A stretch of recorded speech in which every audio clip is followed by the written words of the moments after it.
Hello दोस्तों, स्वागत है आपका हमारे एमडी मेडिकल चैनल में। आज हम बात करेंगे साइप्रोहेप्टाडिन सिरप और टेबलेट के बारे में, जो कि लोग आजकल जिनको भूख नहीं लगती है वो भूख बढ़ाने के लिए यूज़ कर रहे हैं, या मोटा होने के लिए जो पतले हैं और जिनका वेट ज़्यादा नहीं, वज़न ज़्यादा नहीं है, वो वज़न बढ़ाने के लिए यूज़ कर रहे हैं।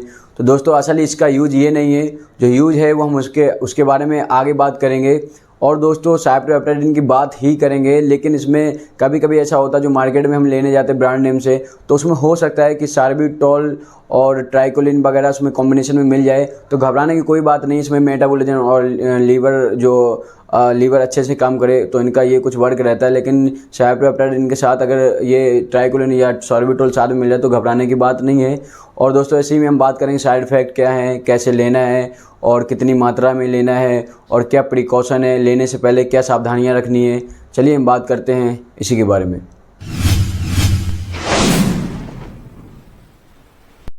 वैसे तो ये OTC प्रोडक्ट है जो कि ओवर द काउंटर ले सकते हैं बिना डॉक्टर की सलाह के, लेकिन हम बात कर लेते हैं इसके ब्रांड नेम के बारे में, किस नाम से ये मार्केट में मिल जाएगी अगर लेने हम जाते हैं।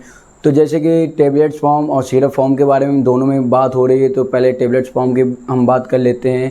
तो टेबलेट की बोलें तो सिप्लेक्टिन, पैरेक्टिन, बायोप्रॉन या पैक्टिन, ये कुछ इसके ब्रांड नेम, टेबलेट के ब्रांड नेम है। हो सकता है कि अलग अलग सिटी में अलग अलग नाम से मिल जाए, तो आप ब्रांड नेम से नाम मतलब रखें। इसका जो जेनेरिक नेम है साइप्रोहेप्टाडिन, उससे मतलब रखना, और अच्छी कंपनी का होना चाहिए तो अच्छा काम देगी। और उसके बाद हम बात करते हैं सिरप के बारे में। ट्राइसिप, साइप्रोडिन, और हो सकता है कि दोस्तों आपको कोई और भी सिरप ब्रांड नेम से मिल सकता है जिसमें कि कोई और कॉम्बिनेशन हो सकता है। उस कॉम्बिनेशन को हम बताएं आपको, जैसे कि हो सकता है ट्राइकोलिन या सार्बिटोल भी हो सकता है, या कोई मल्टीविटामिन साइप्रोहेप्टाडिन के साथ सिरप हो सकता है। तो अगर सार्बिटोल और ट्राइकोलिन के बारे में जानना है तो आप हमको कमेंट करेंगे तो हम उसके बारे में भी डीपली बता देंगे। अभी हम बात कर रहे हैं साइप्रोहेप्टाडिन के बारे में, तो इसी के बारे में बात करेंगे। तो दोस्तों इसका असल बात क्या रहता है कि मार्केट में कोई और नाम से भी मिल जाते हैं, लेकिन आपको साइप्रोहेप्टाडिन अगर मिल रहा है और उसके साथ ट्राइकोलिन या सार्बिटोल मिल रहा है तो घबराने की बात नहीं है। वो अच्छा रिजल्ट देता है, जो कि उसका और ज़्यादा वर्क बढ़ जाता है कुछ चीज़ों में, लीवर में, या अदरवाइज़ पूरी डीपली जो नॉलेज चाहिए आपको हम बता देंगे और जो दूसरी वीडियो बनाएंगे। लेकिन अदरवाइज अभी तक यहीं हम साइप्रोहेप्टाडिन के बारे में बात करते हैं। तो चलिए हम यूज़ के बारे में बात करते हैं। तो दोस्तों जैसे कि आप अगर हो सकता है अगर आप वीडियो देख रहे हो कि भूख के लिए इसका कैसा क्या काम रहता है, भूख में इसको कितना कैसा क्या लेना है, तो उसमें इसका यूज़ नहीं है, इसका है वो साइड इफ़ेक्ट, जो कि हम साइड इफ़ेक्ट में बात करेंगे भूख के बारे में। अभी हम यूज़ के बारे में बात कर लेते हैं, क्या इसके यूज़ रहते हैं। तो जैसे कि ये एंटी हिस्टामाइन कैटेगरी की ड्रग है, जो कि हिस्टामाइंस हमारी बॉडी में जब ज़्यादा बढ़ने लगता है या बढ़ जाता है तो इसको ब्लॉक कर देता है, जिससे कि उसका जो सिक्रिएशन ज़्यादा हो रहा है उसको रोक देता है ये। तो चलिए इसके यूज़ के बारे में हम बात कर लेते हैं। जैसे कि हमारी बॉडी में अर्टिकेरिया यानी कि खुजली चलने लगती है, रैशेस हो जाते हैं, या बॉडी में चकत्ते टाइप के होने लगते हैं रेड से, या फिर हमारे आँखों से पानी आने लगता है, नाक से पानी आने लगता है, या छींकें आने लगती हैं, या ज़ुकाम हो जाता है, उसमें इसका यूज़ लिया जाता है। और दोस्तों इसका सर में जो दर्द, माइग्रेन का दर्द होने लगता है थोड़ा बहुत, उसमें भी इसका यूज रहता है, लेकिन ज़्यादा प्रॉब्लम होने पर ये अपना उतना अच्छा वर्क नहीं करता है। और खुजली में भी, जो हमारी नॉर्मल खुजली होने लगती है बॉडी में कभी कभी, तो उसमें भी इसका यूज ले लिया जाता है।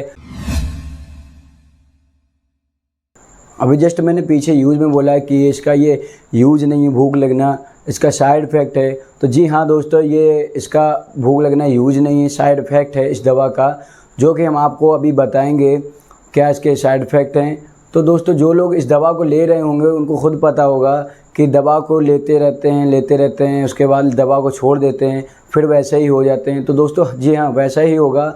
जब तक आप दवा लेंगे तब तक आप मोटे रहेंगे या आपको भूख लगती रहेगी, क्योंकि इसका साइड इफ़ेक्ट ही यही है कि भूख लगेगी आपको और वेट गेन होगा। तो दोस्तों जब तक आप ले रहे हैं तब तक तो ये ठीक है, जैसे ही आप छोड़ देंगे वैसे ही आप वही नॉर्मल जगह पर धीरे धीरे आने लगेंगे जो आपका पहले वज़न था।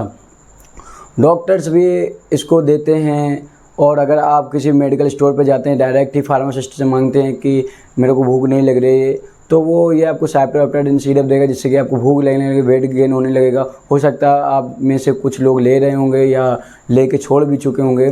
तो दोस्तों इसका ये साइड इफ़ेक्ट है। अब दिमाग में ये बात आ रही होगी कि फिर क्या इसको लेना नहीं चाहिए। तो दोस्तों जो लोग बॉडी बिल्डिंग या और कोई चीज़ का कंपटीशन करते हैं या फिर तैयारी कर रहे हैं या फिर कहीं कुछ ऐसी नौकरी होती हैं, जॉब्स होती हैं जिसमें कि वेट भी मांगा जाता है कि आपका इतना मिनिमम वेट होना चाहिए, तो दोस्तों ले सकते हैं। 1 से 2 महीने के लिए आप सिरप या टेबलेट ले सकते हैं, उसके बाद आप छोड़ दें, लेकिन उस टाइम आप निकल जाएंगे। लेकिन इसका ये यूज़ नहीं है, जब तक आप लेंगे तब तक ही आप ठीक रहेंगे, उसके बाद नॉर्मल वे पे मतलब नॉर्मल जगह पे आ जाएंगे। दोस्तों इसके जो दुष्परिणाम, जो ज़्यादा घातक साइड इफ़ेक्ट हैं, उस बारे में हम बात कर लेते हैं।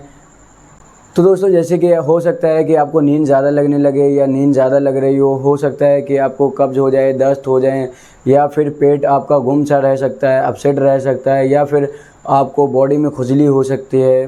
दोस्तों ये कुछ इसके साइड इफ़ेक्ट हैं। इसके अलावा भी कुछ साइड इफ़ेक्ट अगर आपको मिलते हैं तो प्लीज़ अपने डॉक्टर को बताएं, जिससे कि ये दवा बंद करके वो आपको कुछ और दवा दे सके। दोस्तों इसकी वार्निंग जानना बहुत ज़रूरी है।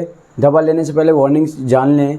जिसको भी किडनी या लीवर या हार्ट की प्रॉब्लम है या किसी की दवा चल रही हो इसके अलावा भी पहले से, तो प्लीज़ अपने डॉक्टर्स को या फार्मासिस्ट को पहले से बता दें कि ये दवा चल रही है या मेरे को ये प्रॉब्लम है, ताकि वो अपने हिसाब से दवा आपको दे, अपने आप से ये दवा ना लें।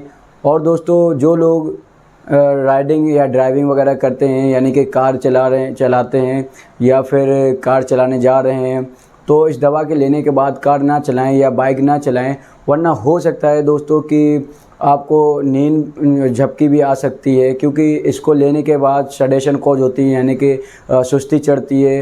हो सकता है कि आपको झपकी भी आ जाए, तो कोई ना कोई हादसा घट ना जाए। इस वजह से दोस्तों ड्राइविंग या राइडिंग वगैरह ना करें। दोस्तों जो हैवी मशीनरी का वर्क करते हैं, तो दोस्तों वो ये दवा लेने के बाद वो काम भी ना करें। जो दोस्तों बिल्डिंग या ऊंचाई पर काम करते हैं, तो वहाँ पर भी काम इस दवा को लेने के बाद ना करें। हो सकता है कि आपको झपकी लग जाए, जिससे कि आप वहाँ से गिर जाएं या कोई ना कोई हादसा हो जाए।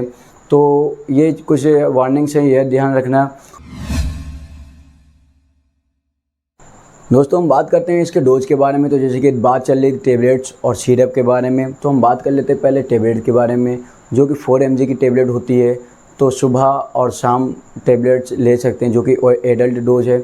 और अगर कभी कभी कंडीशन ऐसी होती है कि 3 टाइम भी ले सकते हैं, सुबह, दोपहर, शाम, लेकिन ये डिपेंड करता है पेशेंट की कंडीशन पर। तो डॉक्टर या फार्मासिस्ट से ही आप एडवाइस लेके उसके बाद ही ये टेबलेट लें कि 2 टाइम लें या 3 टाइम लें। और उसके बाद हम बात करते हैं सिरप की, जो कि 5 ml खाने के बाद या खाने से पहले लेते हैं, दोपहर और शाम, यानी कि सुबह नहीं, खाली पेट ले सकते हैं, नाश्ते के बाद ले सकते हैं। तो आप नाश्ते के बाद तो लेंगे नहीं, तो दोपहर में जो खाना खाते हैं उससे आधा घंटा पहले अगर लेते हैं आप, और शाम में आधा घंटा पहले लेते हैं, तो अच्छा रिजल्ट मिलता है। वैसे तो इसको खाने के बाद भी ले सकते हैं।